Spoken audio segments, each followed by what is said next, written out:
Hi. இப்போ last few டேஸா ஒரு news வந்து ஒண்ணு ட்ரெண்ட் ஆயிட்டு இருக்கு. என்ன அப்படின்னா, டெல்லியில மேடம்னு ஒரு கம்பெனி அவங்க எம்ப்ளாய்க்குள்ள ஒரு சர்வே வந்து நடத்தியிருக்காங்க. என்ன அப்படின்னா, இங்க யாரெல்லாம் ஸ்ட்ரெஸ்ஸா ஃபீல் பண்றீங்க அப்படிங்கறத தெரிஞ்சுக்கிறதுக்காக. மேல இருந்து பாக்குறப்ப அது ஒரு நல்ல விஷயமா தெரியுது. ஆனா அந்த சர்வேல யாரெல்லாம் ஸ்ட்ரெஸ்ஸா இருக்குன்னு ரெஸ்பாண்ட் பண்ணிருக்காங்களோ அவங்க எல்லாரையுமே வேலையை விட்டு துரத்தி இருக்கானுங்க. அந்த இமெயில் வந்து வந்து ஒரு ஃபியூ டேஸா வந்து எல்லா பக்கமும் சர்க்குலேட் ஆயிட்டு இருந்துச்சு. அதை நிறைய பேர் பேசிட்டும் இருந்தாங்க. இப்போ அதே கம்பெனி நாங்க யாரையும் ஃபயர் எல்லாம் பண்ணல அப்படின்னு சொல்லிட்டு ஓப்பனா ஒரு லெட்டரும் ஷேர் பண்ணியிருக்கான். ஸோ அவனுங்க ஃபயர் பண்ணானுங்க பண்ணல இது எதுவுமே நமக்கு தெரியாது.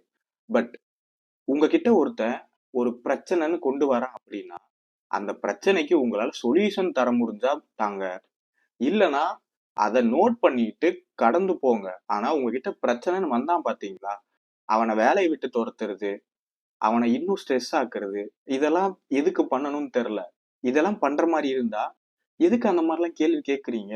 ஆக்சுவலாவே உங்களால பிரச்சனையை சால்வ் பண்ண முடியாது, சால்வ் பண்றதுக்கு விருப்பம் இல்ல, உங்ககிட்ட பிரச்சனை இருக்குன்னு இன்னொருத்தன் சொல்றான் அப்படிங்கிறது உங்களுக்கு பிடிக்கல அப்படின்னா என்ன சொல்றதுன்னு தெரியல.